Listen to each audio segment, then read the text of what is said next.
All right, so you're here with us because you want to get smart fast, right? You want to know about the stuff that everyone's talking about. You want that express lane to knowledge. Yeah, exactly. And today we're going to be doing a deep dive on Drake's brand new IMAX music video for Nokia. Oh yeah, this one dropped March 31st, 2025. Very recently. Super recently. And of course, it's attached to his massively successful project with Party Next Door. Home Exidongs for You. Home Ixidongs for You, which, as you know, absolutely crushed it on the Billboard charts. Huge. Nokia, the song itself, went top 10, Hot 100.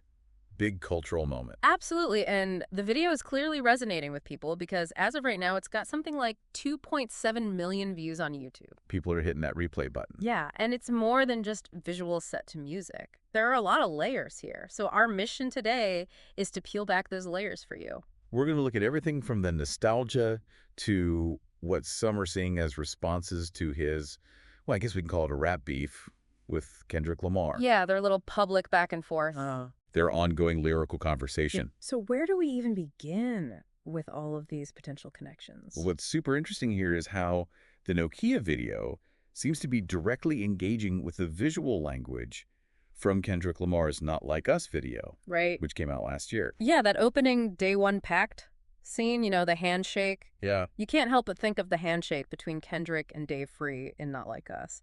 That visual rhyme feels very intentional. Yeah. What do you make of that? Is this Drake responding? Is it just a subtle nod? What do you think? I mean, it certainly invites the comparison. It could be interpreted as Drake acknowledging that statement from Not Like Us, and maybe even offering his own take on, like, unity or loyalty within his own circle. Yeah. It really raises the question of how artists use these kinds of visual parallels to communicate, you know, in this kind of public dialogue that they have going on. And it seems like fans are going even deeper. There's been a lot of talk about the choreography in Nokia, maybe even referencing Kendrick's dance moves from his Super Bowl performance. Oh, wow. Earlier this year, it's like people are looking for these little visual rhymes between the two. It's amazing the level of scrutiny these videos get. Oh, absolutely. But if those moves are intentional, it suggests a really interesting level of engagement, like a visual conversation almost. Between the artists. Between the artists, between the fans. And their audiences. Yeah. And then you have all this speculation about some of the camera angles.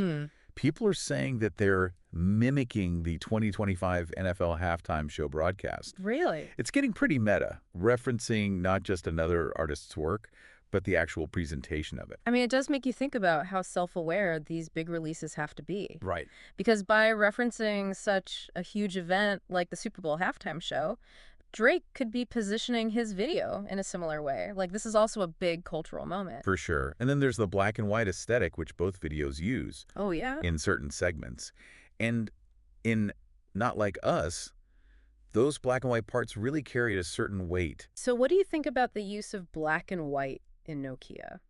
Is it just a stylistic choice, or is there something more there? Well, black and white can evoke all sorts of feelings, like starkness or maybe a sense of memory or even a different kind of realism. Right. So given everything else we've talked about with these visual parallels, it's not crazy to think that there's more to it than just style. You know, maybe it's a way of directly referencing those moments in Not Like Us. Okay. And, you know, maybe to offer a different perspective on similar themes. I see.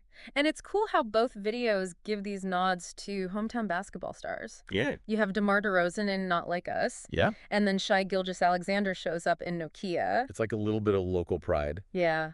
But it's also a connection to this shared experience. Right. Something that everyone can relate to. Exactly. And it grounds both narratives in this really specific cultural landscape. And it's going to resonate with fans who share that local identity. It's a way for the artist to connect with their community, you know, on a very real level. Totally. But probably the most talked about connection, the one that really got everyone going, is the owl imagery. Okay, yeah. For people who might not know, the owl is like the central image of Drake's OVO brand. Yeah, it's his logo. It's his visual signature. And at the end of Not Like Us, there's that shot of Kendrick looking at an owl in a cage before he walks off. And a lot of people saw that as a dig at Drake. Right. Like he's trapped or something. So how does Nokia respond to that? Well, in Nokia, you see multiple owls just perched on top of this tower. They're totally at ease. They're looking out over the city. It's a very clear contrast. It's almost like a visual rebuttal to that image. Right. Like, we're not trapped. We're up here. We're watching everything. Yeah, it's a very confident visual statement. So moving beyond those Kendrick Lamar connections, what other interesting things did you find when you were looking at the Nokia video? What else caught your eye? Well, that shift from the carnival dancers to the roller skaters is pretty striking. Yeah. It's a real change of pace. It's a huge shift. We go from Drake surrounded by this group of women in bright carnival attire, so much energy, and then bang, we cut to Elkin's verse, and there are two women in black, latex rollerblading. Yeah. What do you think that shift to the roller skating means? Well, from what I gathered, it's a callback to 80s skate culture. You know, roller rinks, that whole aesthetic. It brings in a different kind of nostalgia. Like, we're moving beyond just that late 90s, early 2000s Nokia vibe. It's like we're exploring different retro themes. Right, it's like a little time hop within the video. And then we have Drake interacting with this miniature model of Toronto. Yeah. Which is such a personal touch. Tell me about that. There are these shots of him walking around and like interacting with this tiny replica of Toronto. It's super detailed. And of course, the CN Tower is right there in the middle. Front and center. Front and center. It's a tribute to his hometown. Yeah. Got to rep where you came from.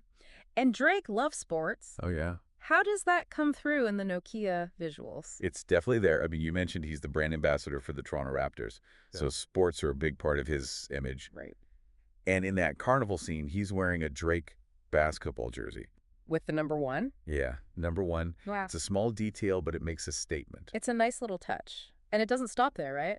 What about that jacket? Oh, yeah. Later on, he's rocking this varsity sports jacket. It's a classic look. But then he pairs it with the do-rag that says hotmoms.com on it. I love that. It's that mix of sporty and playful, you know. It's very Drake. It's that high-low mix that he does so well. And the song is called Nokia, and the video is all about Nokia, so we can't ignore that huge element of 90s and early 2000s nostalgia, especially the Nokia flip phone. Oh, yeah. That's a key part of the whole thing.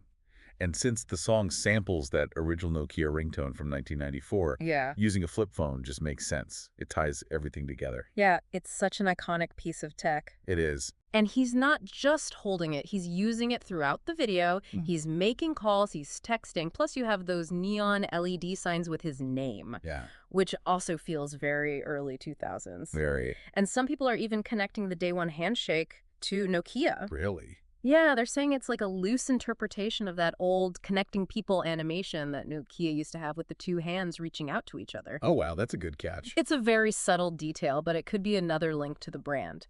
And the Nokia nostalgia doesn't stop there because there's another classic Nokia element that makes an appearance. Oh, you mean Snake? Snake. Yeah. There's a great scene where Drake is performing, and in the background on these LED boards, they're playing the original Nokia Snake game. Oh, yeah.